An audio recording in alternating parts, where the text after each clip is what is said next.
Oimore nyikwa Ramogi kamano nyakom kiti Ramogi TV kaneno ka Nyasaye oyieno mochopo chenro mar Oimore saa 3 wang'e mong'isi weche mosebedo ka timore pacho ka gi kuonde mamoko. Wantiere ka gi Wilson Ochuka Jakabuoch Kobita kaka jaloko marwa. Bang'e wadhi go mbaka gi Odhiambo Jero en apisa mar Haki Afrika. Wadhi go kode mbaka e buch jopiny weche mang'eny. Achiel kuom gin wach mar tho mosebedo ka neno kware mani buore Nairobi ka gin achiel kuom joma nochopo kanyo noango chopo kanyo kata polisi pok obiro mondo nyiswa ni nang'o mano neno to nyaka sani oyie gi gima polisi osetimo mar mak chich magi chich godo ni mosenego mon 42 koso. Bang' mano bende wabro wuoyo wach mar ng'anyo koro chomo kanye pod en gima dhi mbele koso. Kinyi wacho ni ng'anyo pod nitiere gidwaro rawere 5 milion mondo bi Uhuru Park mani buore Nairobi ka giwacho ni moko kuom gibro wuotho ka dhi e kar jot mar jatend piny Kenya. En gima ni kare koso to gikone ng'anyo ni gidware nang'o mane mbaka mobro goyo. Imbe dwa irunjo pachi 2-3-6-0-0 ng'anyo ni yie godo koso mane penjo mopenjo yie gi ng'anyo koso 2-3-6-0 ngisa nyingi kamene ni Ramogi TV. An kaka pile nyinga Trevor Ombija jandingo panga jonyakach dendo Ombija taya nyakwar guok kocha pesa magi weche manyien mawango.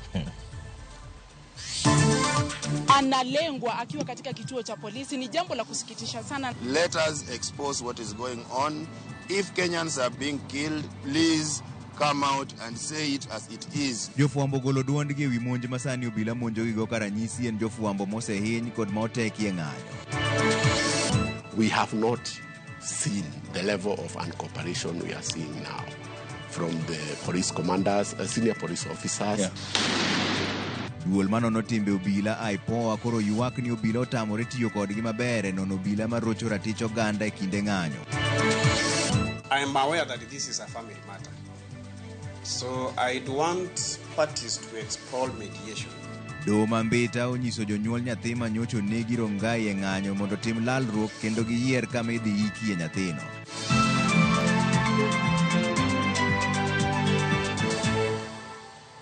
Kamano ne obedo matek ne familia yudo ringre rawera ma jahigni 19 manyogo gi risasi monegi gi obila e ng'anyo mar Kitengela. Anyuola mar Charles Owino ywak ni ne owuonde gi kone gi kocha ewi kuma ringre Owino nitiere kapok ne omigi thuolo mar nene kar kano ringre mani City Mortuary. Bende penjo mathoth be chak wuok ewi gimomiyo ringre no ne orwaki e buk kaka mano mowuok Georgia ma ok Kitengela. Judith Omondi lero no wachni. En wuoth maka kod kacha ne anyuola mar rawera ma oseyang kaka Charles Owino jahiga 19 manyochiel kod magina e kinde ng'anyo ma Kitengela e kaunti ma Kajiado. En wendo Kitengela okia yo madhi kata ot ok en yo ni kalu konta dhi ot bo ng'wech kowuok onwang'e obe opoko eni dier ji koro dhano ringo kara polisi ne nitie chien emane riembo ji koro dhano tienda mguni ponye. Koro owadwa bende obendo mako ng'wech kara polisi open fire chien to wadwa kia nika kuwinjo kabundo ng'wech no be ni lungri kechenye seche madhano ringo cha igimo be pachi wane mguni ponye kara polisi mana ogine obali sase oido wadwa sase no donjo gi tok wiye tok gi mbele botho kanyo. Chandruok mar yudo ringre Charles epe kaluore ni lipot mane ondike bugo bila bang' choro ringre ni e kar kano ringre joma otho ma City Mortuary ne ok yang gima ne anyuola paro. Ripot e yango ni ringre ni ne okel kod obila kowuok Juja ok Kitengela ka bende ni ne owito ngimane kaluore gi masira moko ma ok otenore kod ng'anyo. Kwa mondo kwa chopo ka kwa penjo iwacho no wadwa onge ng'ato kabila nok gineno gigolo no body moro no gigon onge kanyo koro itero mana kama mara koni okawa wok ochuno ni wachung kanyo mondo jogo rang kaka gine mondo ara giyie wadonj waranga nongo kore mabang'e achiel kuom godhi to ka duogo gu picha mar nyathi kore ma wang'e gon kara enie kakae waseyudo kaka ne gine odonje wiye bullet waneno bullet kodonjo lakini records to wacho kimopogore. Records wacho ni no yudo accident but it's a bullet ma kata nyathi matin koneno to ng'e an ma to bullet. Anyuola ni odong kod ting' mar timo andika mondo mi ringre wuodgi timne bero mabiro yango gima dine kel thone. Koro sani girido ni wawog wadhi Juja, wadhwa kia wandik statement kuro. To nyathi to nyotho Kitengela makata to ma nyathino nyen kamra mora nyen na kijana chien no kende manyo shoot Kitengela. Koro gimomiyo gioro wa Juja okang'eyo.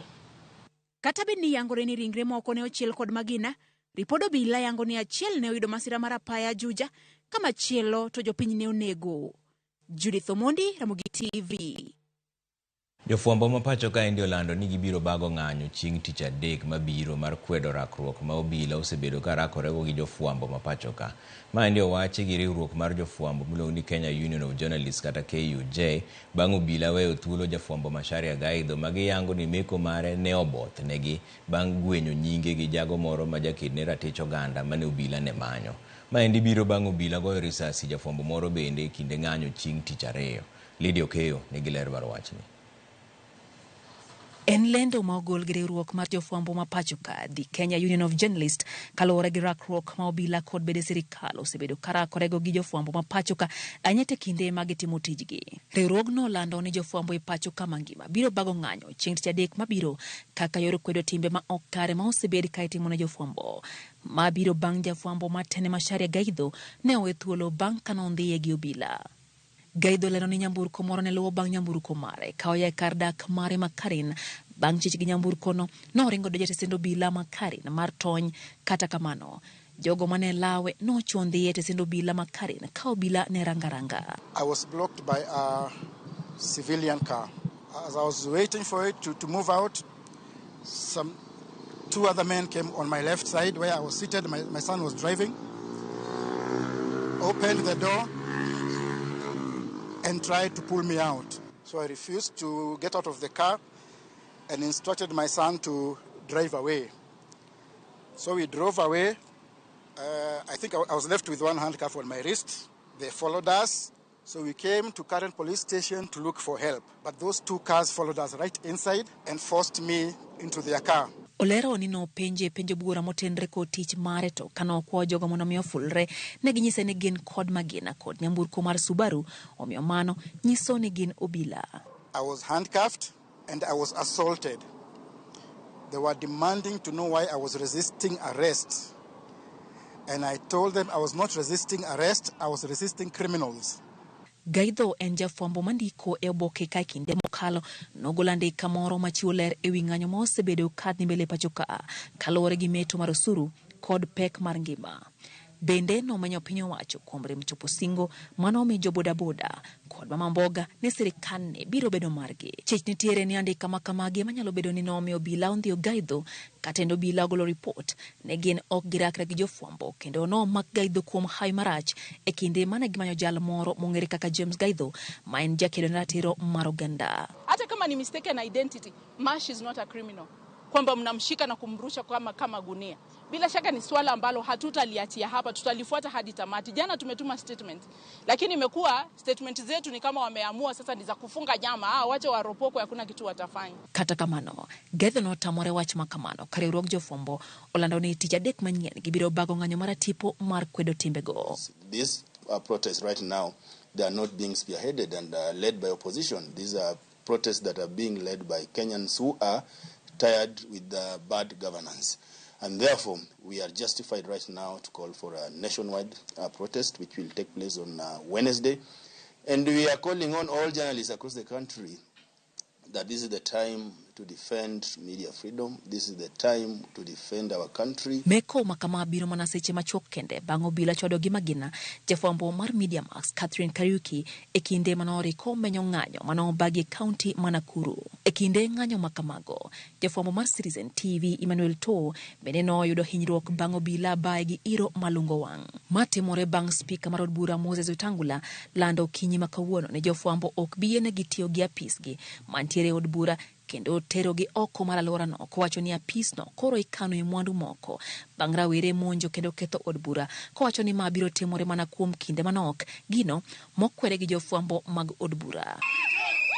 Jofwambo e county Manakuru no bago ng'anyo kase obila kuom chwado gi magena jafwambo Catherine Kariuki e kinde mano manyo ng'anyo mane dhi mbele county Manakuru ka koro gidwaro mondo mikaw okang' mar chik ne obila no. We are giving them by Monday Kama hatakuwa tumejua nani alipiga Kate risasi, tutakuwa hapa. Tunamjua. Ndio tunasema gari ilikuwa gari ya Salga. Tunamjua. Every Monday of every week tutakuwa tunakuja hapa, tutauliwa hapa ama tutakula lunch na hapa breakfast. We want to amplify our voices. Today we will continue amplifying our voices from here henceforth to ensure that all female journalists and all journalists in the country need to be respected and democracy must be upheld. Lydia Okeyo, Ramogi TV. Chenro mariko Kennedy Onyango, nyathi mane onegi gi risasi Rongai e kinde ng'anyo mar kwedo paro mar chik mar omenda, pod biro yware bang' doho mambita golo chik ne jonyuolge mondo odhi otim winjruok kendgi oko mar doho e wi kama owinjo ike. Doho mambita ne ogolo chik ma kamano e kinde mane ichako winj bura mane omaki gi wuon nyathino, ka odwa ni miye ringre nyathine mondo iki e dalane nikech ne gisewere gi min ode ma sani koro tedo kamachielo. Jafwambo marwa Ali Abich miyo ler mar wachni.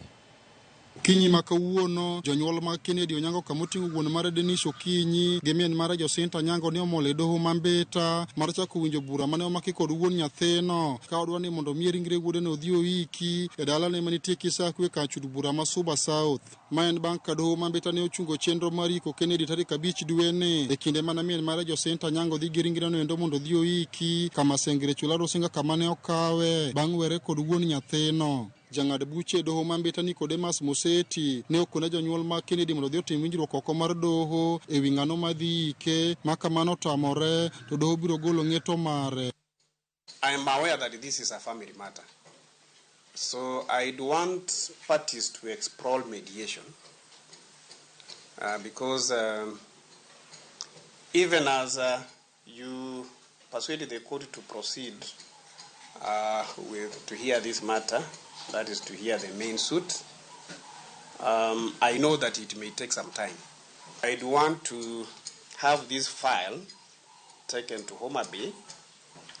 If mediation fails, then you shall come back to court. Jang'ad buche no bende ne ogolo chik mondo mi ringre Kennedy ogol e kar kano ringre jomotho ma Suba e Sindo kama entie gi sani ka iterero Sud Rongo e kinde ma bura no pod dhi nyime. The body of the deceased currently lying at Suba Sub-County Morgue be transferred to Rosewood Funeral Home at Rongo pending determination of this matter. The costs of preservation at Suba Sub-County Hospital be met by the applicant. Both the applicant and the respondent be and are hereby given access rights to the body at the morgue. Main banka okil mar Jacinta Humphrey Obach nyiso doho ni kama sani koro ringre no nitie men gi ok nyal dhi nene yo mayot nikech ochige ni kod dala wuongi kane odwa ni mondo ringre no oter mane kar kano ringre jomotho mar ji giwegi.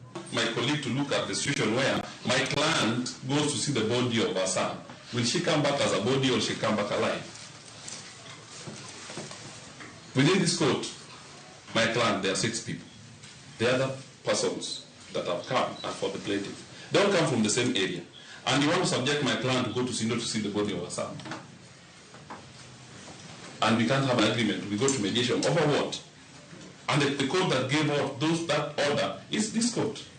Do the mediator have the mandate or the jurisdiction to revise the orders given by this court? Okil mar wuon Kennedy Samo Owino to ne dwa ni ringre no oter e kar kano ringre machielo mar piny owacho ka ogole Suba. Kata kamano winjruok ne oduogo bede kindgi kendo ne giyiere mondo otere Rosewood Rongo e bwo arita mar obila. The respondent defendant undertakes to pay a deposit at Rosewood Funeral Home in Rongo. Transport from the current morgue to Rongo. The matter be and is hereby referred for mediation. Yes. At Homa Bay, Your Honor, you are the one who is specifying the specific court. Yes. At Homa Bay, yes, court annexed mediation, and that the parties avail themselves before that, before the mediation registrar tomorrow on Thursday, 18th of July 2024. Alia Beach, Ramogi TV, Homa Bay. Duol manono timbe obila aipoa wacho ni gisechiwo ne okwach kich nyinge 4 mag obila ma itudo gi nek mar jong'anyo. Commissioner mar aipoa John Waiganjo Owacho ni nitiere buche mamoko momako obila 18 ka moting'o buche obila manonego Rex Masai magidhi godo nyime. Waiganjo kata kamano owacho ni tend obila otamore siro gi lwedo e lwenj tieko timbe mag obila rocho ratiro mar oganda. We have not seen the level of uncooperation we are seeing now from the police commanders, senior police officers, because we have sometimes to go back to them, for instance, to get certain documentations that we cannot move without. But we have since found a very hostile environment where our officers, when they go out, they are not getting any information. And when we give out summonses, they are not responded to. And we are going out of our way now to push the matter now to the judiciary to issue even warrants of arrest against the senior commanders so that they can come. As the next recourse now. Yes, and give us information because the public is demanding that we do certain things within our mandate. The law allows us now to escalate the matter to courts for warrants of arrest. Chenro mar bero ne ringre kod fuoni mag dhano man oseyudi e kar puko taka makware no dhi nyime kar kano ringre ma City Mortuary Bure Nairobi kaka wuono. Kaka jafwambo marwa Efi Nyakidi lero, jabero e lo sirikal Johansen Oduor wacho ni gitimo bero ne ringre achiel kod fuondi 9 matimore ka achije mamoko 2 ne ochwal e doho ma Makadara kendo geng'negi e remand kuom ndalo 28 ka nonro dhi nyime. En chenro motimore kuom seche buora e kar kano ringre ma City Mortuary. E kindego, bero otimne ringre achiel kendo fwenyore ni ne en gi hinyruok mar wich. Fuonni motimne gi bero oting'o tiende 4, 2 mag korachich kod 2 mag koracham. Fuonni mamoko 3 machakore gi e nungo nyaka chong kod machielo machakore e wich nyaka nungo bende otimne gi bero. Fuonni gi duto mag dhano noyude gunde mopogore opogore. And today we were able to examine contents of 9 body bags which are presented to us. And among these 9 body bags, the contents of 4 of them were limbs, lower limbs, which were amputated from the knees downwards. And there were 2 right legs and 2 left legs. There was also a whole body of a female who we examined, and we found that she had head injury. There was another 3 bodies which were also part of human bodies, a female, which were from the waist to the knee. There were 3 of them.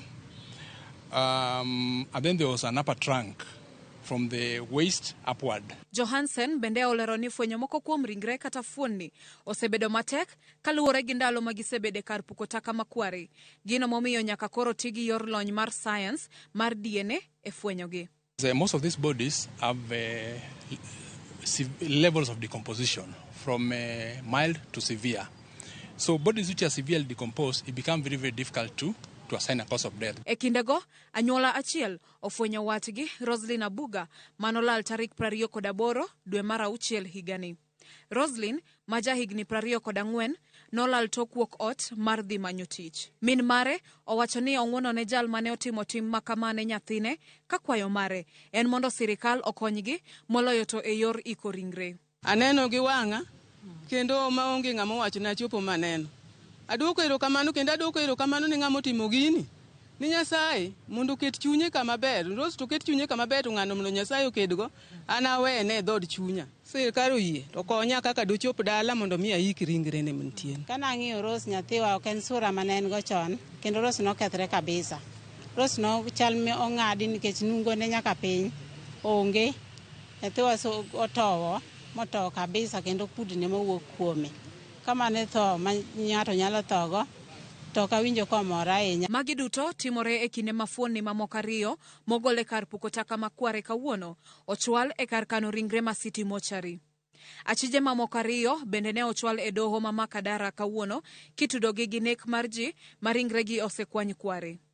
Amos Momanyi kod Moses Ogembo biro medo bedo e od ang'ech kuom ndalo 28 ka nonro dhi nyime. E kinde ma anyuola mamoko pod dhi nyime gi manyo wedegi mane oselal, en fuong'ruok ne anyuola mar Roslyn ma koro ofwenyo ringre nyathigi. Jabero e lo sirikal Johansen Oduor olero ni chenro mar fwenyo ringre mamoko ibiro tim e yor lony mar science midendo gi dho ngere ni DNA. E Finyakidi, Ramogi TV. Pogruok e paro noyangore e kind jotelo makelo kanyakla riwruok mar Azimio ka moko kuomgi siro twak manyalo nyuolo pogo lemo e sirikal to moko dagi wachno. Tulo ne wuok tok ogai mar ODM Raila Odinga wuok kendo weyo ka jatend Wiper Party men Kalonzo Musyoka golo twak mar winjruok mar Azimio. Jafwambo marwa Walter Nyambaga nigi ler mar wachni. Seche matin bang' bedo e bura kuom thuolo malach, bura mane geto bedo kod winjruok ka opo ni twak nyalo biro bedo mar chiwo thuolo ne lalruok kod sirikal e okang' manyalo kelo pogo lemo e piny owacho. Maling'ling' oyango ni kweth jotelo moko mag Azimio ne oyie bedo e twak kod sirikal, to moko ne obedo gele kendo dagi ni sirikal mar William Ruto ok nyal sir lwedo. Tafadhali tutoke hapa, tafadhali vijana wangu. Kaka weche ne medo chwakore, ochuno jodito dok bilo wach matin kendo bang'e duogo golo twak. Wote mane kore somo kod jatend Wiper Party Kalonzo Musyoka bang' ogai mar ODM Raila Odinga rem duogo e kar golo twak. The joint meeting of the parliamentary group of Azimio la Umoja One Kenya Coalition Party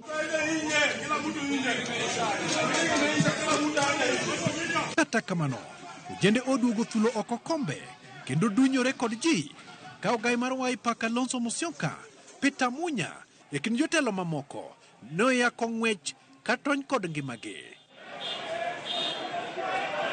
Ng'wech ne okurumo gi kanyo. Ojendego ne ok mor kod twak kata paro mar jotelo moko tamore yie loso kod sirikal. Jo od bura ne koro ileny godo aling'ling'. Magitimre ka jatend DAPK Eugene Wamalwa oramo ni duond bura mar DAPK ok biriwore kod kweth mamoko mag Azimio e siro sirikal mar William Ruto. On the dialogue and broad-based national government of national unity, we are not boarding a Democratic Action Party of Kenya. I have no intention or any inclination to join William Ruto's government. And even if he offered me my previous docket, you are not boarding. I'm not boarding. Mpaka mar pogo leme piny owacho en gima osekelo liet kama ling'ling'. Yango ni thuolo mag jotend migepe 4 ema kelo liet e riwruok mar Azimio kaluwore ni bang' Ruto ne riembo jotend migepe. Sirikal chano nywando kweth makwedo sirikal e thuolo kata lemo mag piny owacho. This is what is left. And if there's any dialogue we should have with William Ruto, it is when he is resigning and when he is going home, because the people have said Ruto must go. Walter Nyambaga, Ramogi TV. Jalup jatend piny owacho men Rigathi Gachagua koni jotelo mawuok e masawa mar Kenya ok chwala kwede mag dhoudi kaka osebedo ka wachore. Gachagua wacho ni en ojiwo jatend piny Kenya men William Ruto mondo yier jotend migepe manigi lony maonge achaya kod chilo mag mibadhi. Ne olose kinde ik mar jadolo Alan Kiuna mar kanisa mar JCC. Jafwambo marwa Chris Owino ne ni kanyo. Christ. E kinde ma oganda jo Kenya rito gi sironyo buch jotend migepe manyien, kwayo pod medo wuok ne jatend piny William Ruto mondo gwel jotelo man kod lony kod bidhruok. And all the time, Jalup jatend piny Rigathi Gachagua omedo duonde e wachno ka osiro jatend piny William Ruto kuom tero pach jotend migepe duto e juma mokalo kaluwore kod dwaro mag rowere. A leader is as good as a team that supports that leader. That is why we support President William Ruto for his very pragmatic and courageous decision to dissolve his cabinet and come up with a new team that is focused and competent to help him in the management of the affairs of this great nation. Kuom thuolo machielo, Gachagua ojiwo Ruto mondo tiko thuolo makamano e gwelo jotelo ma omulo buk malong'o, jotelo maonge kod achaya kaachiel kod chilo mag mibadhi e chwalo piny Kenya nyime. God has given him a chance to come up with a good team of patriotic Kenyans who are not corrupt, who are not arrogant, who are not vomiting on Kenyans, who are serious on service delivery. Our president needs your prayers. Are you going to pray for him? Jalup jatend piny mane loso e kinde yiko ma jadolo ma Jubilee Christian Church, Bishop Alan Kiuna, e kaunti ma Kiambu, odok ne chung' mare ma pile ka pile ni oganda jomasawa ok gin jogo manyayo akwede mag dho udi. I want nobody to accuse the people of Mount Kenya of being tribal. The reason is one. In the last election, Mwaura was a presidential candidate. The people of this region never voted for him. They voted for William Ruto and Raila Odinga. Are we tribal or we are not? We are not. If we were tribal, we would have voted for this man. Sindio? Mabiro katodoko ningur osewuok ewi moko kuom weche ma jotelo mag Masawa osebedo ka golo ndalo machuok mokalo mag sundo William Ruto mondo migi lemo mathoth e buch ten migepe manyien ma odhi chuogo. Ewi lweny mar kedo gi andiwo, Gachagua ogolo siem mager ne weg kembe manyuo kong'o ma chik okopuodho ni ndalo margi orumo. Chris Owino, Ramogi TV. Thank you. I think we will watch the remaining. Haya, bang' mbaka mar Chris no wadhi yumoro matin kudugo to wan weche manyien ma pod obro kelo iri kato wang'iane ni 2:6 wacho nang'o kaendi mar Ramogi TV ma Mark Aluga japeng' achiel ma Boom Center. Awuoro sana gima timre Kenya kaendi kendo mako dhoga kaka inego dhano mana ka gweno. Ramogi ma endi owino kamino molo mar ngodhe jakom obed moso ikre ne yiero mar higa mar 2027. Jopiny dhi medo hinyore kaluwore ni onge ng'ama nyalo keto sirikal tesre. Joni jo boda te kiny gavana biro kikulew. Okay. Oimore Ramogi tucho malere yo makare kendo lera duwa ma Enos Anguka wuoda Sembo kani bombo lulu Mombasa. Erokamano ahinya. Trevor ma endi Poleno tip kawuok Siaya. Ramogi neno maler awuoro mana kaka Kenya ni matek. Erokamano ahinya kumorote wadhi yumoro matin kudugo to podon weche manyien mobro kelo iri ka omiyo kik idhi mabor ahinya.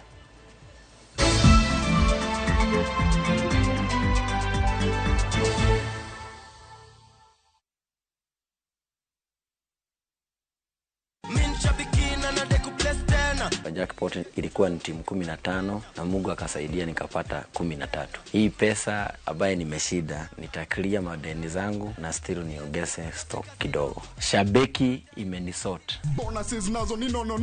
Kuanzia 12, 13 and 14 correct predictions. Unacheza na 99 bob tu.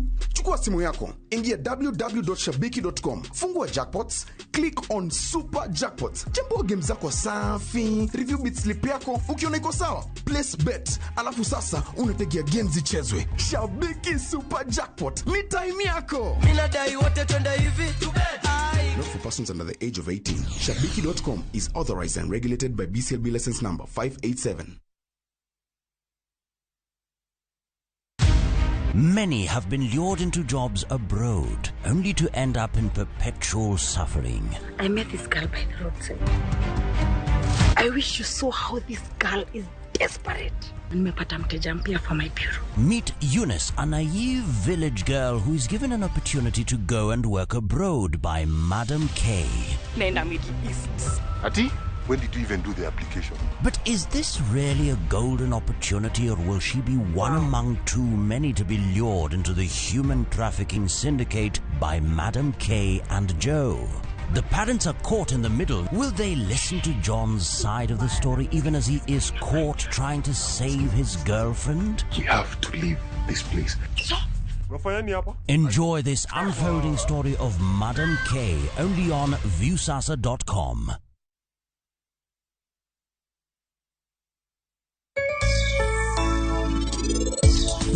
Customer bro biro todok sochako duogo nikech kalure gi service ma atimon. To ini wuok kanye? To ini luongi ni ng'a? Jodala untie kanye? An nyinga.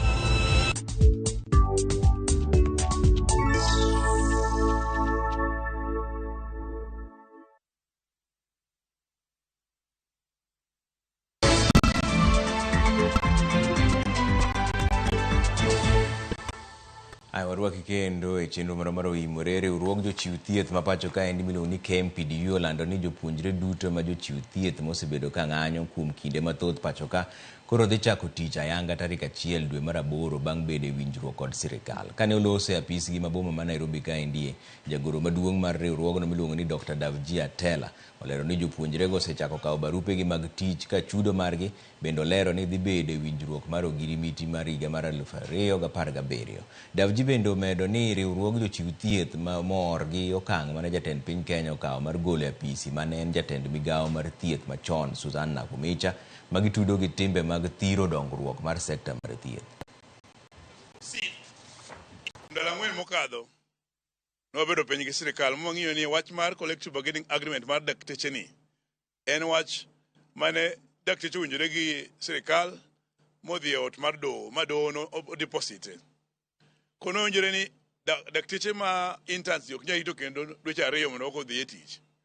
Nonyo ne gidhi e tich tarik 1 dwe mar 8 gichako barupe kawuono. Koro gima timore nikech CBN code document court koro dhi miwa duoko margi tarik 26 dwe mar 9 higa mar 2014 ni. Koro mano en winjruok mane wasebedo kwanyiso gi mondo gikaw achondo ne gidagi ni mar ne nitie matok teko e ministry kare kuom ndalo mosekadho gi. Jatend migawo mar ministry mar thieth manje ntiere ema nondiko abaja ne SRC gi mar fitina ma okelo rwashida mang'eny gi. Koro kaka nowuok kaka nothiche oko eno koro weche koro ber nikech PS bani kanyo osebedo ka wuoyo gi chuny moyawore mar resolve problems ni. Riwruok mar Comid Kenya ka otenore kod migawo mar somo tiyo kod piem mar wacho kod ndiko kisungu e kind jopuonjre kaka yo mar jiwo jopuonjre bedo e sikunde kendo duoko piny kwan mar jopuonjre ma weyo somo e kore. Jafwambo marwa Jojuma miyo ler mar wachni. Kwan jopuonje ma weyo sikul kapok otieko somo e skunde mag primary kaachiel kod sekondar osebedo ka medore e pacho kae. Lipot manogol riwruogno ma ong'ere kaka The Foundation Literacy and Numeracy Assessment kata FLANA higani yango ni kwan jopuonje ma noweyo sikul mantie kind higni 6 kod 15 osemedore ka wuok atamalo 7.5 e higa mar 2021 nyaka atamalo 8.5 e higa mar 2023. Kwan mamalo mag jopuonje ma weyo sikul e kore bende osenenore e kaunti ma Migori ka lipot mowuok kuom migawo mar somo wacho ni jopuonje mantie kind atamalo 10 nyaka 15 pod weyo sikul e kore e kaunti ni. Awende na achiel kuom sub-counties ma kwan jopuonje mathoth pod weyo sikul e kaunti ma Migori. Awendo asa sub-county wanyalo wacho ni nyocha wan gi midhiero maduong' e wach mar nyithindo maweyo skul mohiu nikech kit tich matimore Awendo. Kang' ma giweyo skul ni e kind 10 to gi 15%. Kwan maduong' mag jopuonje weyo sikul osetudi kod ageta mathoth ma jopuonje koro kale ma oting'o chan jopuonje ma ok tim maber e klas kaachiel kod mamoko. Ei Kuria nyithindo mitero nyangu bang' nyangu nyathi bedo kong'eyo ni en ng'ama duong' kendo oseromo inyalo kende. Koro mano miyo nyithindo we dhi skul. Mar ariyo, nitie nyithindo madhi e tich kapod gitindo. Kuonde mamoko iyudo ka nyithindo dwaro dhi mag doniang.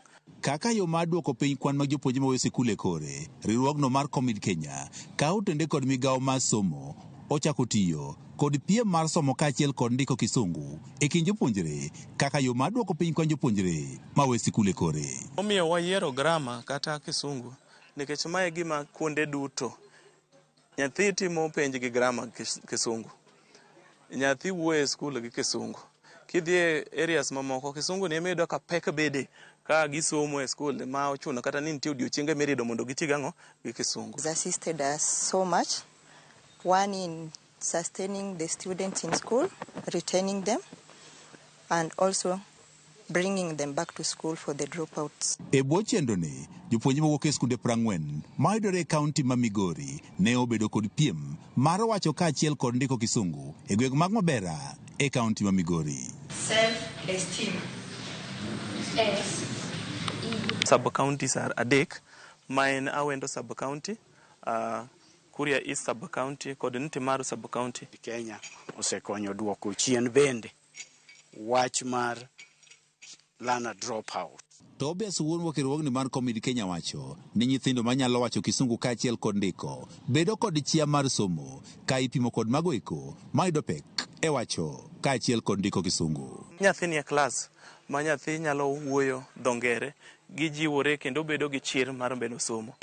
ni romo machal koda ma bende koro kelo gate migepe mopogore opogore mar twak e yore matika getani koro dhi konyo kaunti ma Migori e duoko piny kwan jopuonjre ma koro weyo sikul.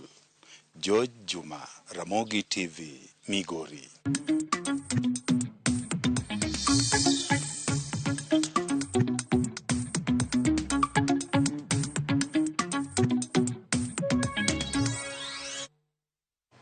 Jodak magie Muriri e kaunti ma Siaya ne obago ng'anyo mamuol ne kambi mar sitima mar Kenya Power ewi lal ma kinde ka kinde mar sitima e gweng'no. Giywak ni gisebedo e mudho maonge sitima kuom dweche 3 bang' apisa mag kambino kawo kendo dhi kod transformer achiel mane keyo sitima e gweng'no. Jodak go yango ni giseyudo lal korka ohala kendo arita bende orochore nikech onge mar sitima.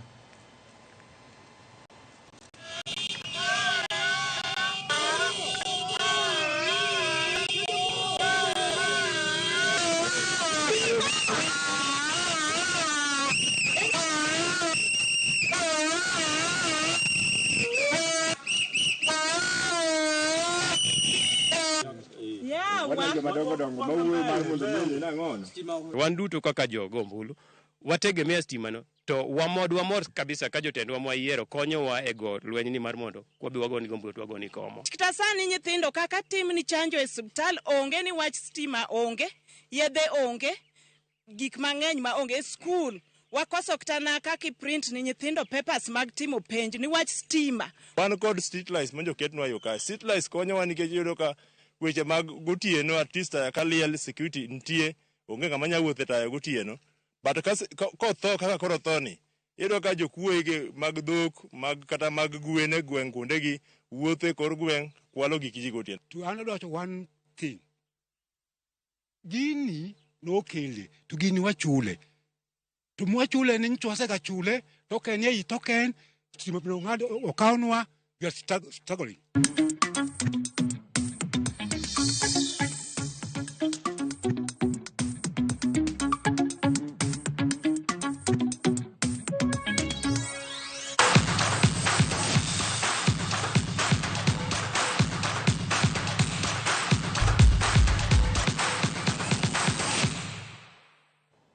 Weche mag tuke ni sikund sekondari mar Kodero Bara ema dhi chung' ne Nyanza e final mag sikunde sekondari ma Kenya kaendi. Ma en bang' loyo Matutu mane wuok Kisii gonde 2-1.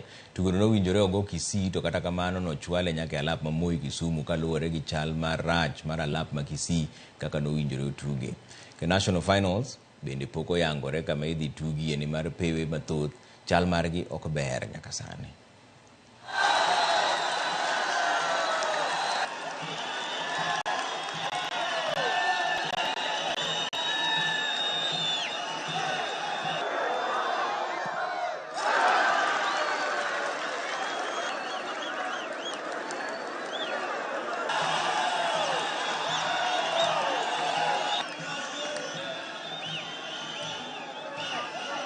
Kwanza ningependa kushukuru prince wetu. Amekuwa na sisi tangu tuanze hizo magames. Jezi mkiona tuko nayo kali. Kila kitu tuko nayo. Sasa kwa hizo timu zinakuja na show. Tunataka tu tuwaambie tunakuja kwenyu na tunataka kuchukua hiyo kitu. Tulete Nyanza pia na Koses. The boys were well trained and prepared for the matches and I want to appreciate this far we have come.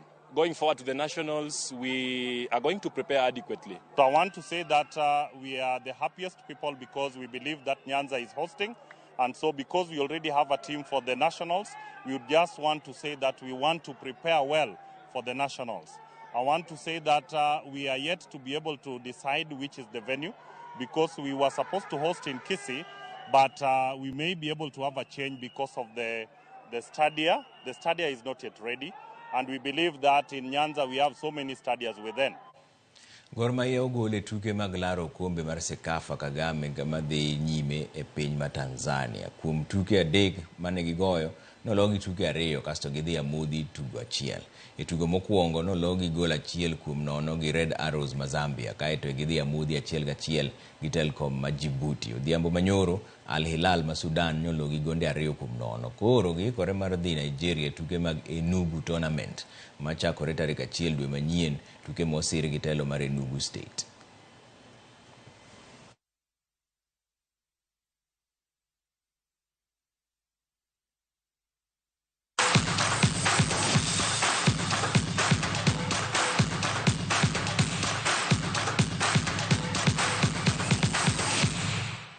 Bas wadhi yumoro machuok koduogo to chako buch jopiny wendo modhi alo dhiambo jiro sechopo ka endi en apisa mar haki Afrika wadhi wuoyo weche mang'eny achiel kuom gi en joma noyudi konegi kware en achiel kuom joma nochopo kuongo chopo kanyo to be gimor gi gima polisi osetimo nyaka sani koso yo mar ariyo en weche mag ng'anyo kiny kendo chako bag ng'anyo machielo giwacho ni ji milion 5 onego bed ni bedo Uhuru Park kaso bang' mano gi State House ni kare koso yo mano be penjo mo penji ni siro wach mar ng'anyo ni koso idagi wachno ombija taya mosi gimor mamin pilot mar Ndhiwa waneni ka wan gosiepna mnyar god mesa ka wamor gi Ramogi TV kuom leronwa weche matimore e Kenya kaero kamana ahinya mano min pilot mar Ndhiwa eno kan tiere ka kendo Ramogi an Alan Tindi wuod Kanyada nyal kinyi kan Mbita Town ane budho gi Evans Odhiambo Sophie Mutuku Sophie HB Benta Kenya Benta Bentezo Simba to gipacha giwacho ni gipacha ng'anyo konyo gik moko anasiro ng'anyo matimore mana gi kwe ero kamana ahinya wadhi yuo machuok duogo to wadhi go mbakano godhiambo jiro alright ikidhi mabor ahinya.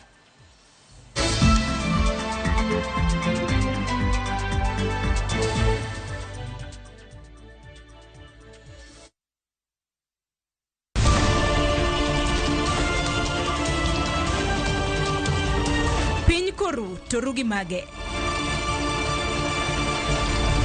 weche manyien to chuny mbaka en nyiero ywak kod muodo lak matwak kod duond jopiny nyakora Ramogi jong machiegni neno weche manyien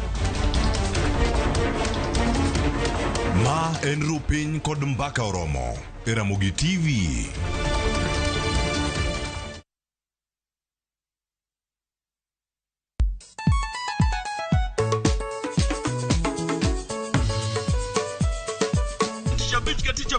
Kochakore sang'wen wakelo ni ngoma mobedo pre-design makare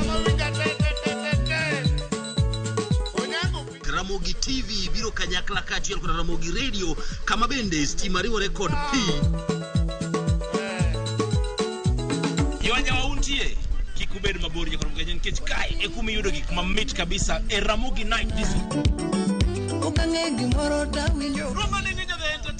maintain your position idhi yuda kanyo gi kafaya gudi local instrumental wawachoni kete manaka Ticha Beach ka Ticha Beach sang'wen otieno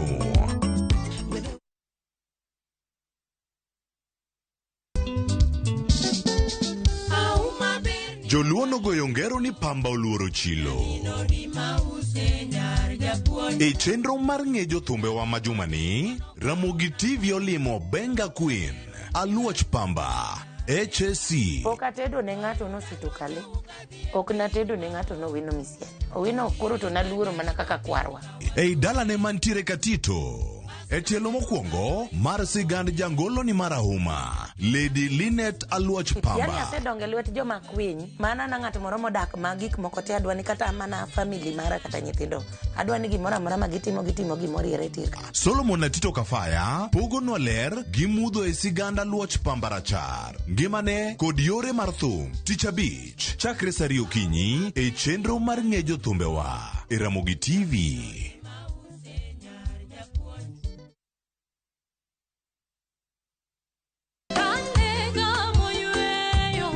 Fweny ngima maber e wach Nyasaye kanyakla gi wende majiwo chuny ahinya e Injili ngima. Chieng' ngeso ka ngeso kochakore sari okinyi e Ramogi TV wamiyi sabato maler kendo mamalo moloyo kod wende mamoro chuny moa kuom jothum mihero kendo gi jokwath mapacho ka. Nyasaye wuoyo kodi kendo wuoyo koda ni kik iluor gimoro nikech an kodi. Sabato tutapumzika milele yote. E Injili ngima ngeso ka ngeso chakre sari okinyi e Ramogi TV. Wazishikao amri za Mungu na ushuhuda wake.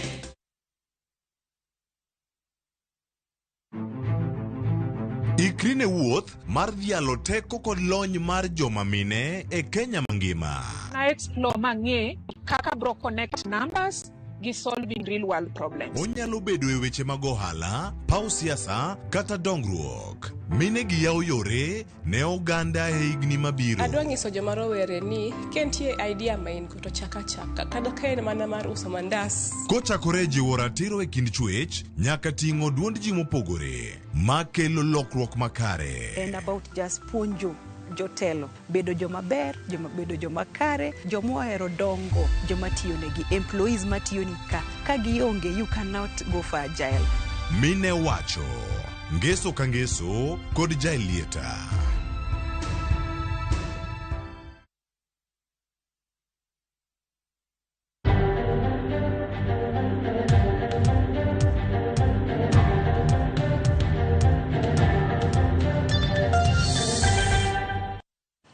Erokamano kuom keto Ramogi TV kaendi wachaka ne mbaka wa mar buch jopiny kamodhi weche malach achiel kuom gin wach mar timore Kware, machielo en weche mosebedo ka timore mag ng'anyo. Odhiambo jiro e wendwa modhial nitiere kodwa kaendi en apisa mar Haki Africa. Erokamano nyako miwa sechegi.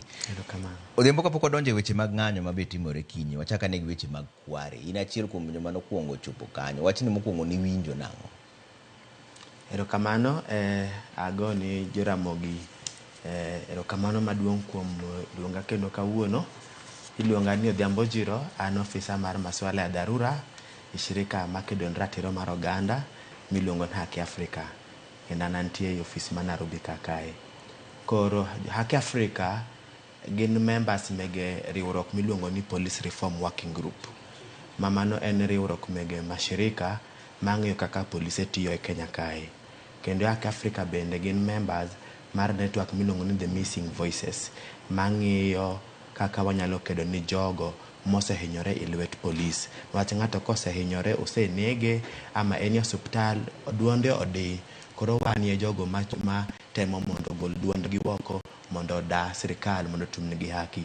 I wach maru Kware ni Haki Africa bendo kwati kendwa, wan kod jok miluongo ni monitors ma wase train kendo wamigi lony makende mondo ging'iane weche mohusiana kod ratiro mar oganda. Wan kod gi Migori, wan kod gi Kisumo, wan kod gi Ukambani, kila mahali. Koro ncha wan kod monitor marwa ma obende otiyo i community organization miluongo ni Mukuru Community Justice Center. Mancho miwa signal nintie information mochopo nigi, nintie mama moro, nyako moro mancho leko ni nyamin gi manolal oleko ni oboli bugo moro machiegni kod Kware police station. Koro mama no kanodhi ka police station to police no winjo wachne but ok nokonye. Nong'ise ni wawinjo wachni biduog bang'e seche bendo leo.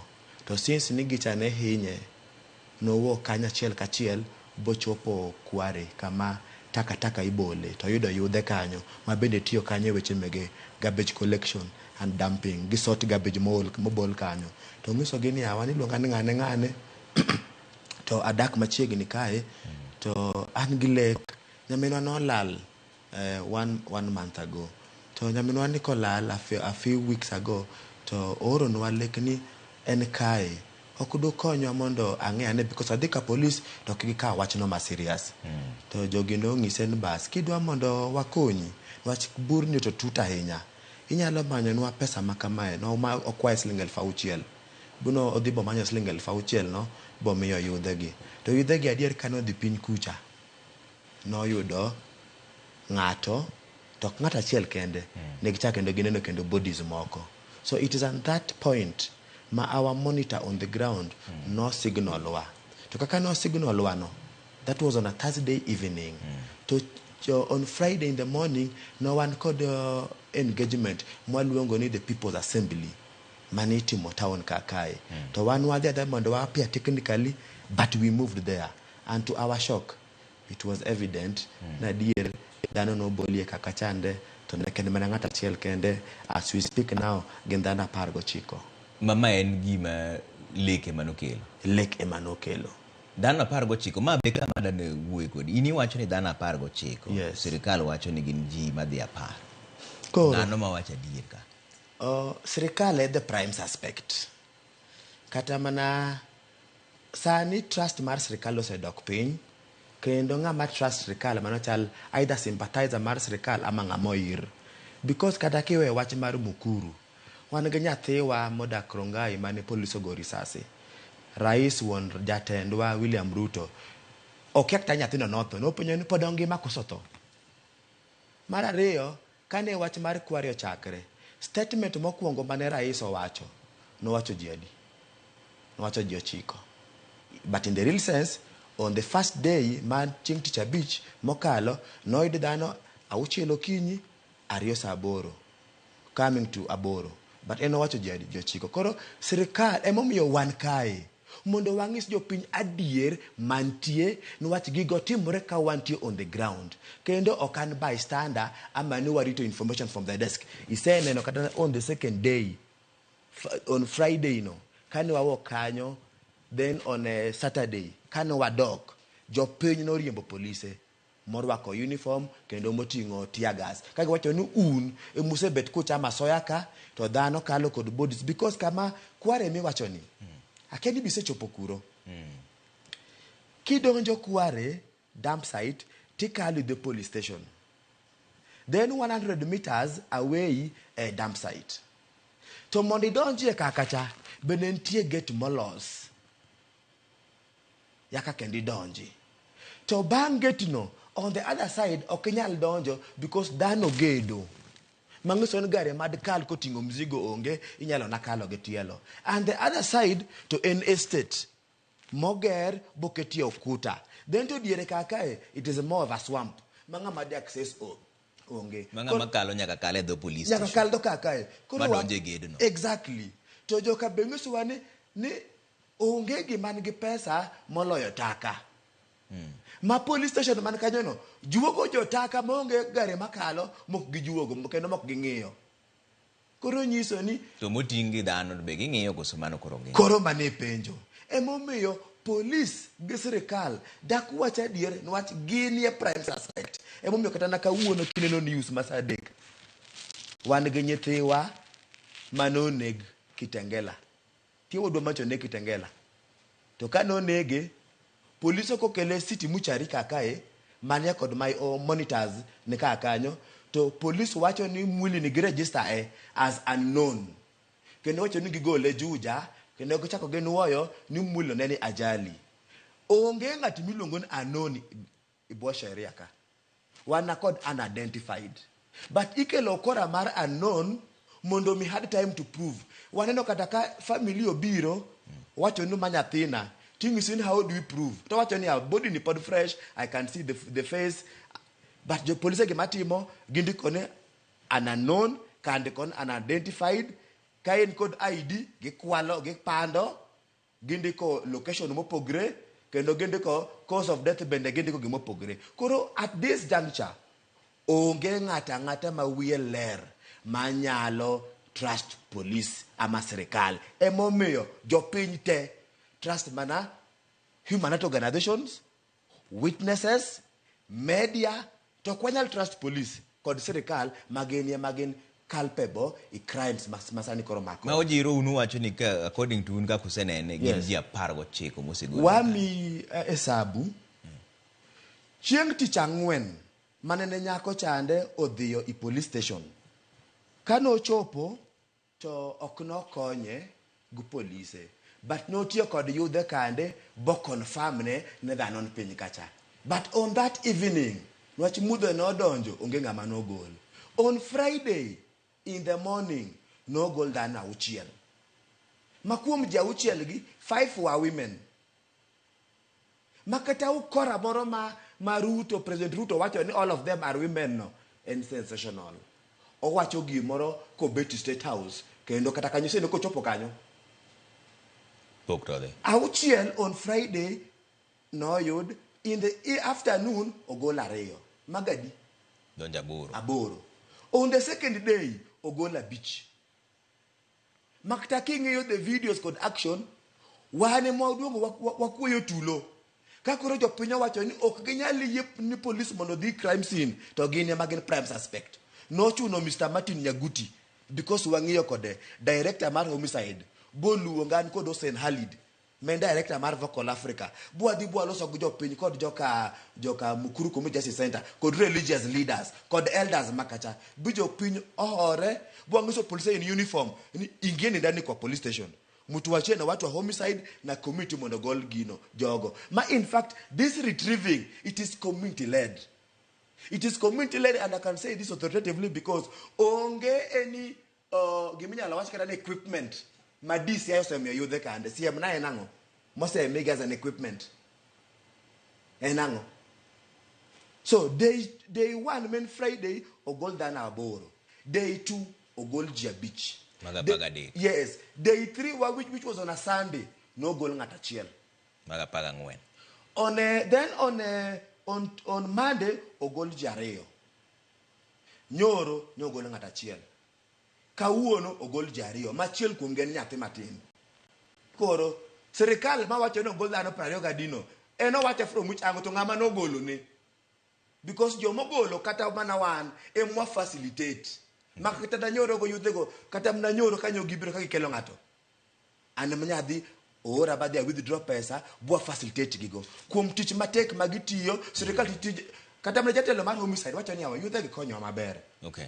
To jiro ntiere wach moro mawuok kama omiyo kwan mar joma osegol kanyo chochoji. Yes. Sirikal wacho ni adiere kibunda to nyalo bedo ni nogol gunia 19 kata kiwacho. Yes. Mak mana. Yes. Ni gunde moko ok gin ng'ato ma full. En ng'ato ma otong' diriyo. Koro gikia ni mago ji ariyo koso mago ng'ato achiel ma nonre manyaka yang negi ni ma ng'ato achiel kata magi ji ariyo. Unu kwano ji 19 gi kung'iyo mana gunia koso kung'iyo fundi mar dhano koso kutimo nang'o. Nikech nonro pod itimo nyaka sani. Man is a very good question. Wanawacho preliminary report based on physical examination. We await forensic investigation to be conducted. Okay. Makoro kata 19 gi umbe pod ok ung'eyo. Yes. Mak mana ugolo gunde 19. Yes. And out of this ogunde 19 in the first ogundi ni mokwongo manogol on Friday ne wan kod bodies ma wa half mutong' diriyo. Yes, koro mano dhano achiel. Yes. To ntiere moko manodu ugolo magin maful. To ntiere moko gin lwedo have decomposed to a higher degree.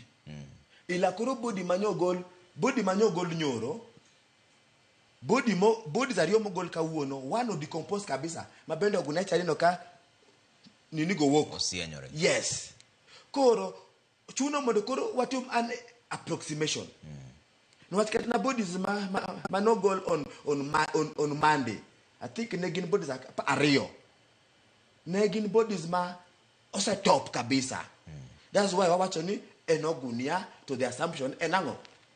Why expect mondo koro the homicide team kose tumo nonro marge mar kisayansi.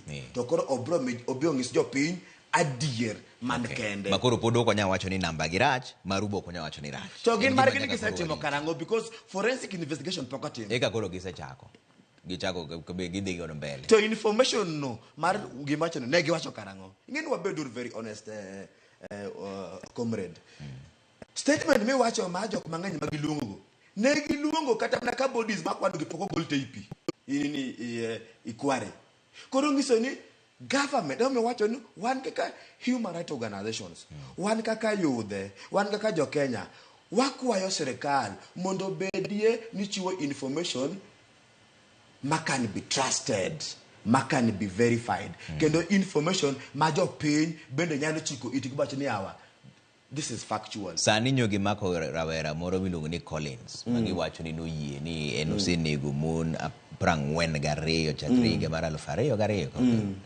Be ntiere wach mar Ratiro e wach ni uyiego koso dani ok ni kata wan jogo makedo ratiro mar oganda wayiego.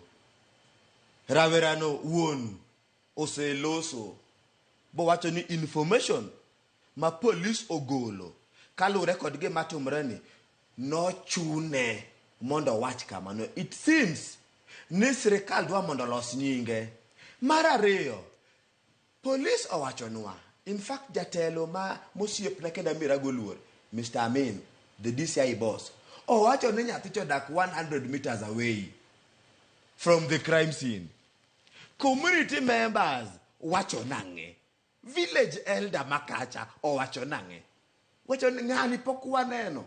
Nwach gate opogre kod estate. Ingen estate en gated homes. Mangato timo kako dwaro onyalo donjo ngamo moso be onge is his private life. Ghetto it's communal life. Ujamaa.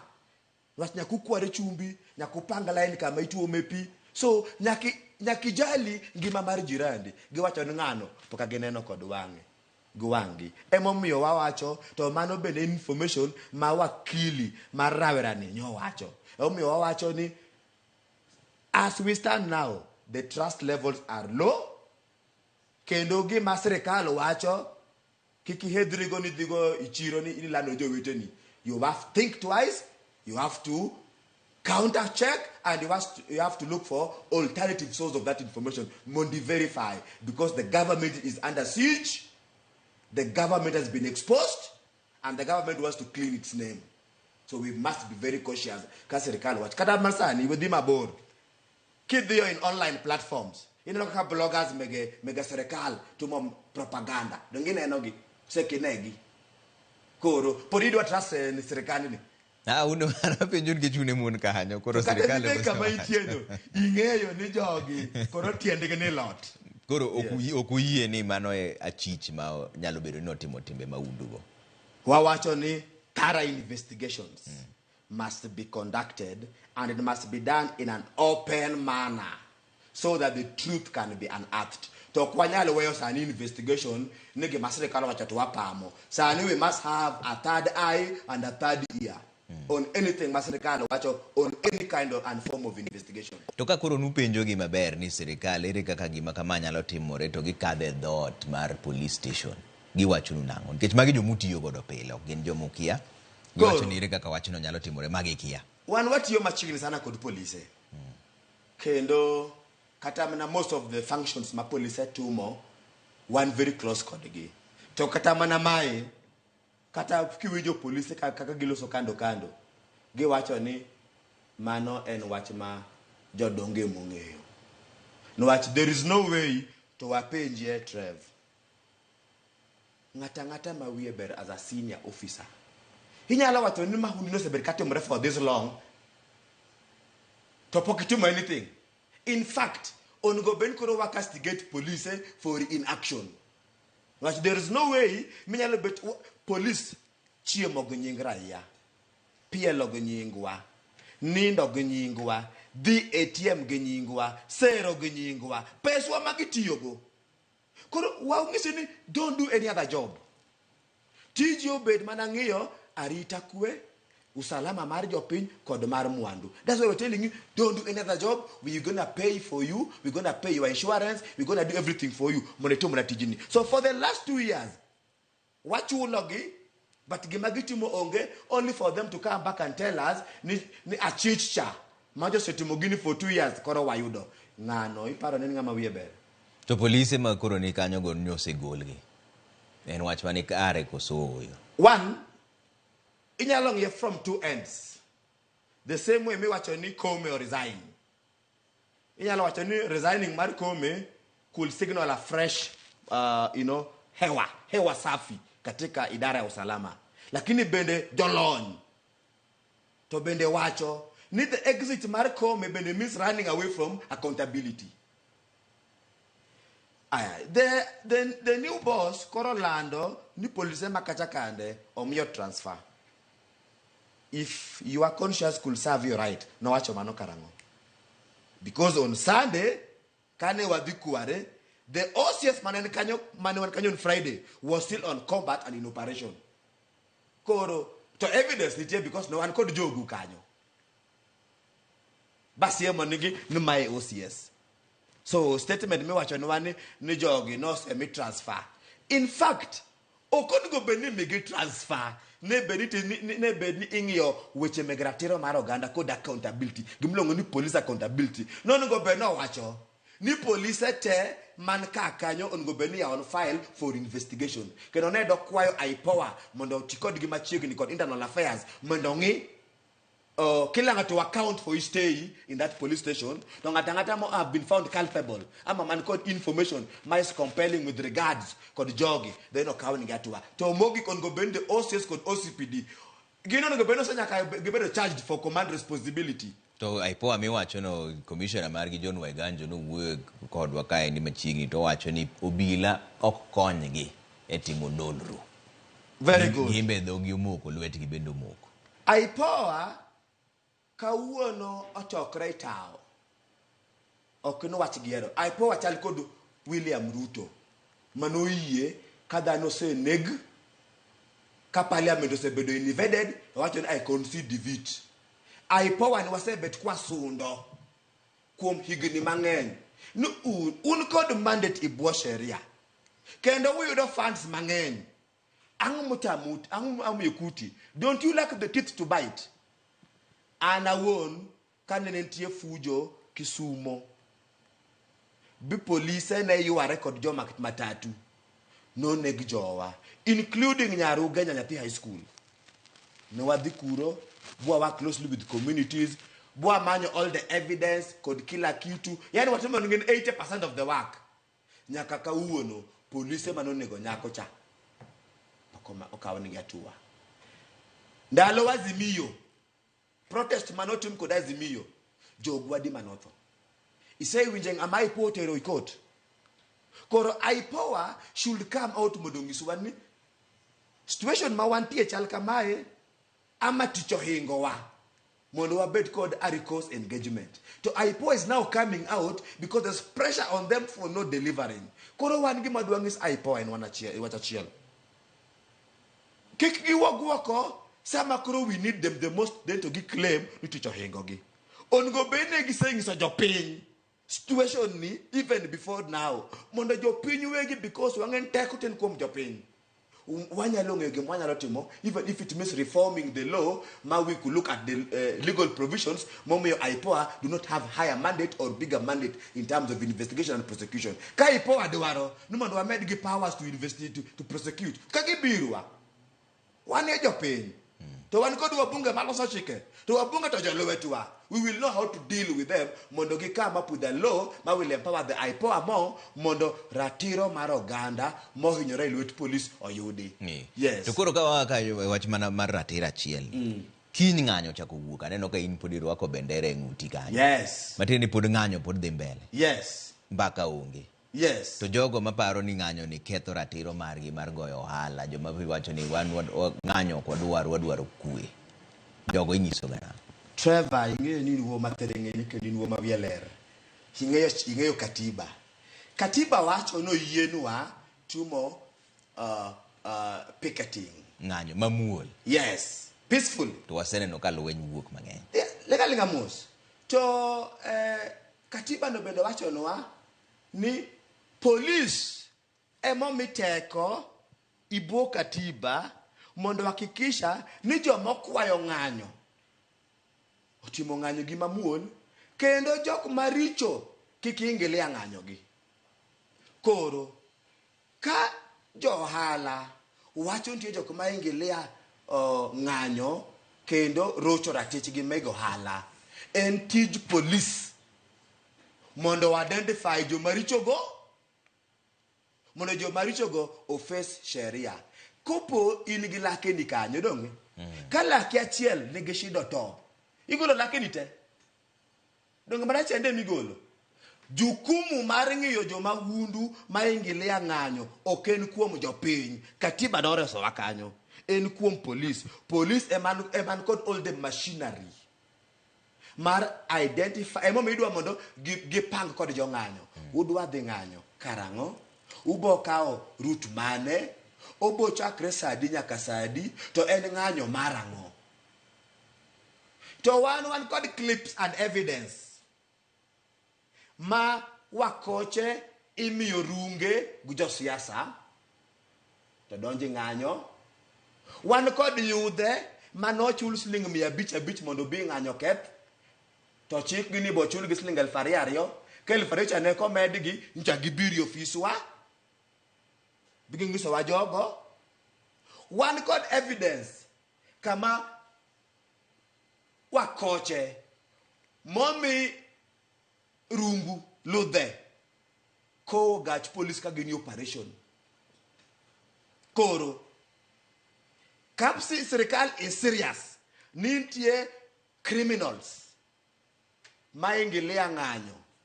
If they are serious, we expect them to arrest those individuals mondo gi investigate gi prosecute gi mondo gi bende gi yud ratich gi. To ng'anyo ni un ka kunene udwa dhi kode nyaka karang'o to ang'o mudwaro gikone ang'o mudwaro. Erokamano. The government of the day osefelwa kendo government wani ohero mana jopiny seche ma gidwaro mbulu to ka giseyudo mbulu to koro gin wegi magilokre bosses. Yudhe ema koro kombo apinyni kendo yudhe mineni barabara go gikedo ni megegi gikedo ni wegegi gikedo ni PWD gikedo ni jogo ma are vulnerable kendo gidwa mondo gikombo apiny.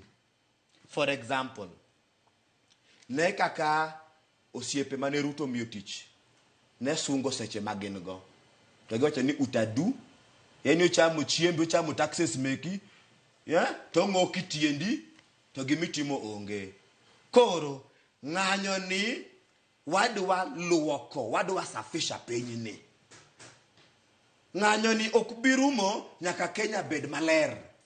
Kwa mfano ne wawacho ni waziri gi donga dhano ne ywak kaka itero gi bunge jok moko dhi school jok man kod bad records, criminal records, jok moko kod integrity, jok magen na jo siasa, in fact political rejects. To kane mege waloso Ruto kuno winjogi. Wan koro wamiyo Ruto winjogi. Mar ariyo wasemiyo Ruto onyo. Ok wadwa dialogue. The issues of dialogue are very clear. Need the next time kick out the new mawaziri kidwa kiti office. Hey, integrity clause, values and principles mamekwa. Emilu wabrogom sasa. Bunge nyakwa luok. Bunge takwa weka mae. Nwachi bunge ongo benotiyo ne jopiny okoti ni president ne executive. Kuro jenzi gi jonyuol gi piny mangima. Pod nyaka luok bunge. To ka bunge dwa mondo wawinji gi matin. Gi spedisha weche mege IBC mondo wabed kod commissioners nwach wan gi tich moro mbele ka. Udwa luoko gi na. Tich moro mbele ka. Nyakwa tum recall nwa koche manwa miyo tich bodonji bunge to kuwinjwa. Nyakwa tum recall. To wanyalo mana winjo gi matin. Kopo ni gi bende gi joinwa. Awinjo kama ko oro messages ni I'm sorry, please forgive me. Ilikuwa ni milioni 2. Fanya haki. Mokuongo nyaka ukal chik buwa kikisha ni IBC commissioners odonji fees. Nwach ka IBC commissioners odonji fees wadwa ka ombul ma serious. To ombul no wabro konyo go jonyuolwa manya dier idebe mbele ka. Okay. Mar ariyo protest okinyal rumo. Nwach man is the only language ma Ruto ng'eyo. Ruto kia dialogue. Ka Ruto kopo no ng'e dialogue. President William Ruto be no ng'e dialogue. No wacho ni abductions will be a thing of the past in his time. Enforced disappearance will be unheard of. Ngeno kakikao yao. Kusakakao.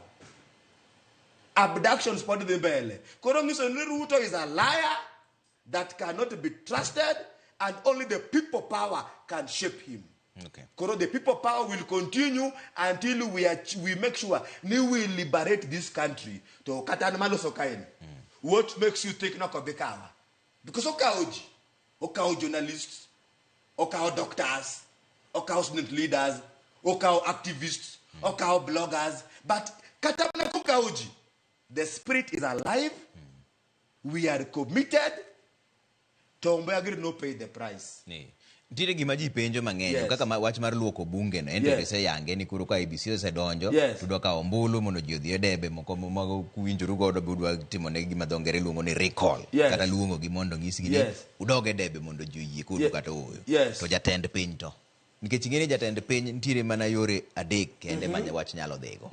Mokuongo ka koro yie ni gini koro bemba kora gweta to jalup mare men Rigathi Gachagua ema kao telo to ka opogore gi mano ni koro wuok kolore gi jalup mare gi tegi dhi to Wetangula men speaker mar National Assembly ema kao telo kuom ndalo 60 kaso luongo yiero mondo mi koro jopiny odhi oyier manyien yo mane mudwa tiyo go iye kan nikech mogik ten mar ni koro jeshi ema kao to onge piny kata chiel ma jeshi nosega kao mochung' mar ratiro bang' mano propaganda no kwadwa Nwach propaganda nje shibro kao piny ikelo kod beneficiaries of a rotten system. Kendo ikelo kod jok malongo ni stooges of President William Ruto. Wang'eyo sheria.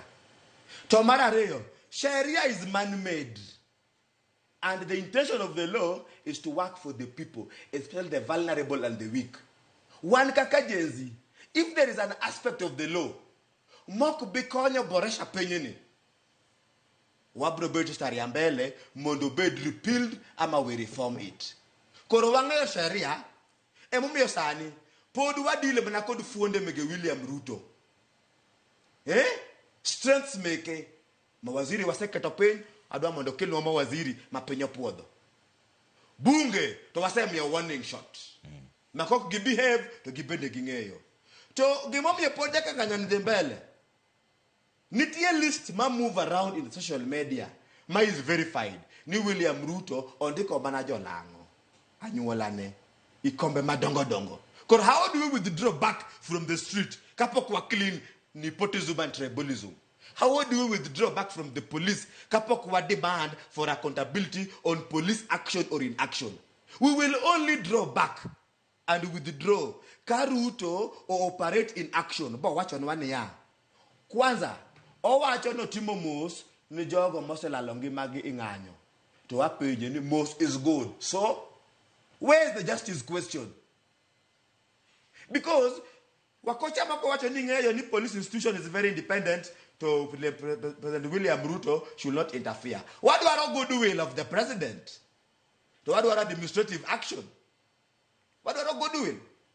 One court joko madongo dongo mwang'eyo Maruto semiyo tich. Makata moro chairman mar KRA dongi to mutich e court nyolo woke maloka bong so ngane ni kod scandal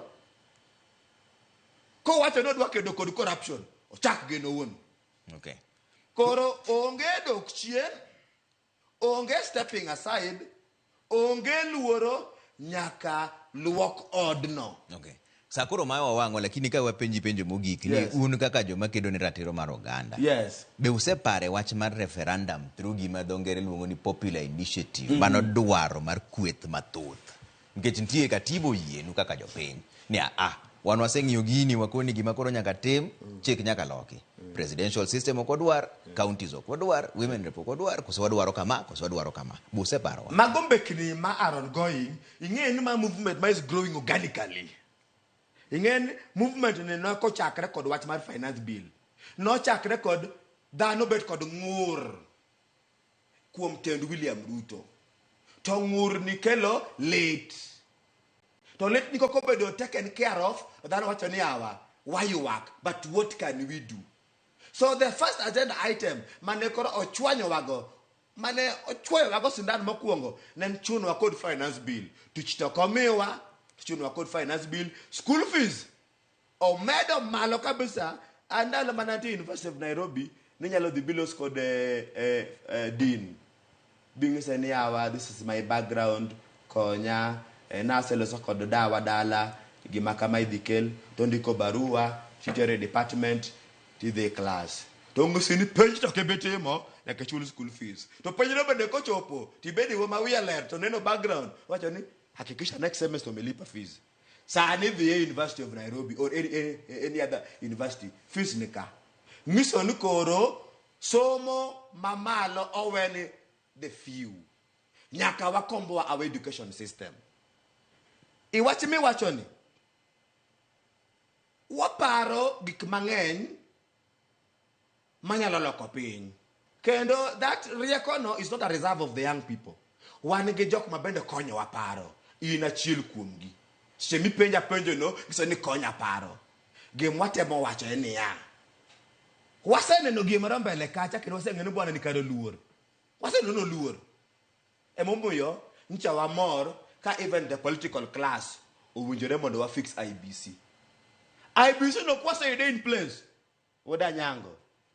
Nyasaye mong'eyo gima dhi timre mbele ka. To joma penjo Ratiro ni ng'eni gimoro achiel ma nyaka timre ka iwacho ga ni isegweno to iseogwa. Yes. Nitiere joma wacho ni seche ma koro ng'anyo nitiere to wandgi kethore. Adieri makende ni polise monego beni ritogi. Yes. To gimbe giwacho ni ahero polis tero sirem moko ritowa. Yes. De be ni onge ng'anyo ni. To joma undu ma donjo biro ketho wanda onge. Mago jomung'iso nang'o.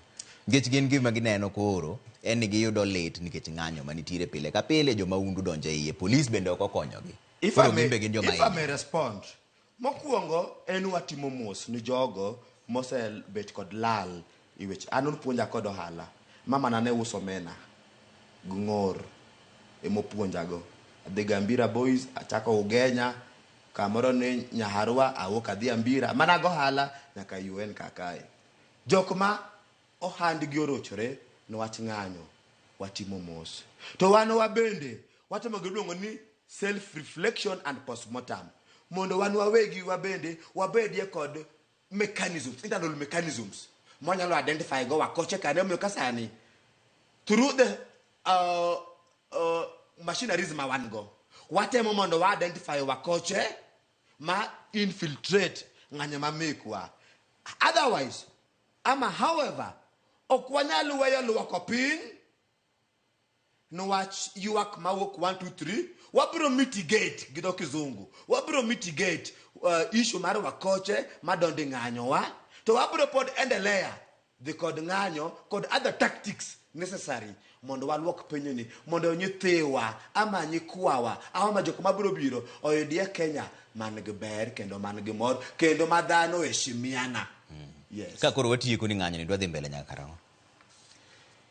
Nikech mae penjo ma ji te penjo. Ng'anyo to bro dhi mbele nyaka kueleweke. Iwinjo ko wach maber ni Ruto must go. Zakayo lazima ashuke. To kushuka ni it's symbolic. To kendo kushuka ni bende okana ni Zakayo ashuke. Gik mamono te. Gik maricho te magino kigombo. Nini kiriembo gachi chakiwo kakae to police chungi.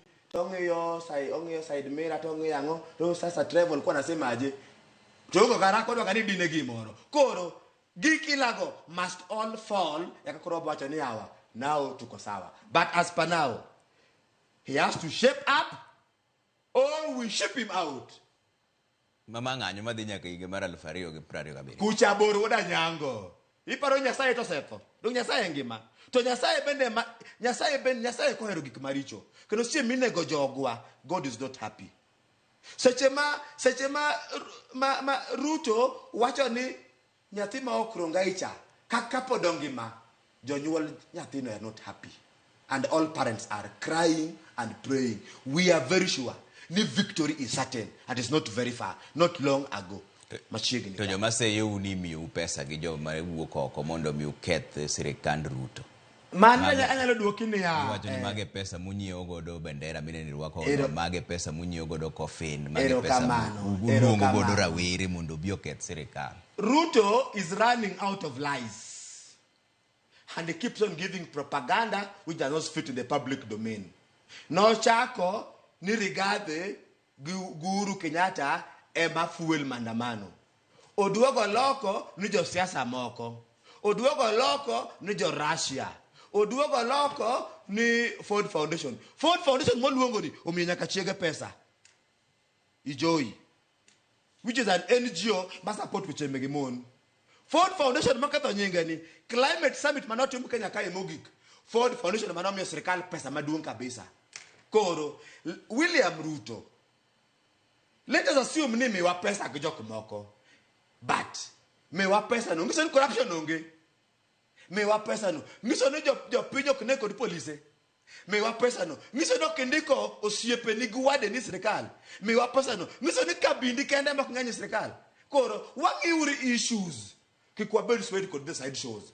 Gimwang'eyo ni Ruto, Mr. President, ni biro kod a lot of promises.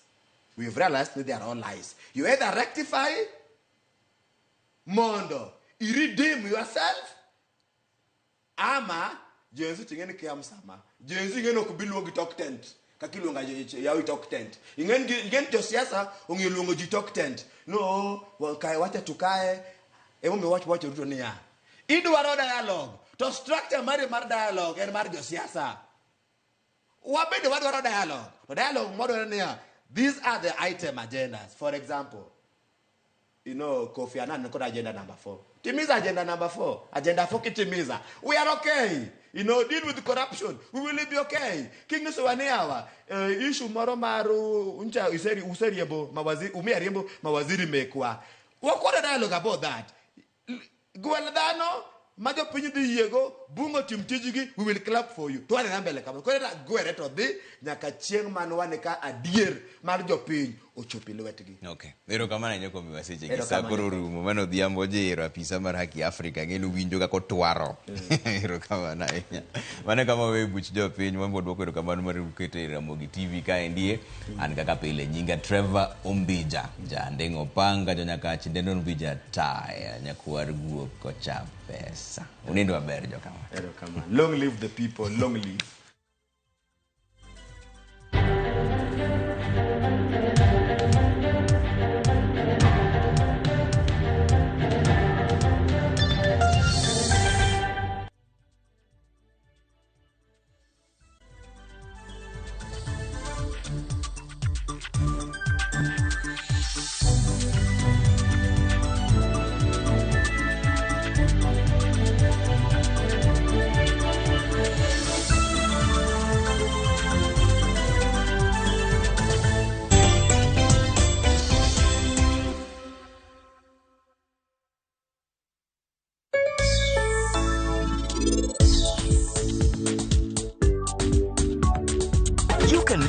Up to 1 million Kenya shillings from as low as 1.2% as a 1-day, 7-day, 14-day, 30-day loan, or enjoy a longer-term period of up to 1 year. Dial *522# or apply on the KCB app today. The KCB mobile loan for people.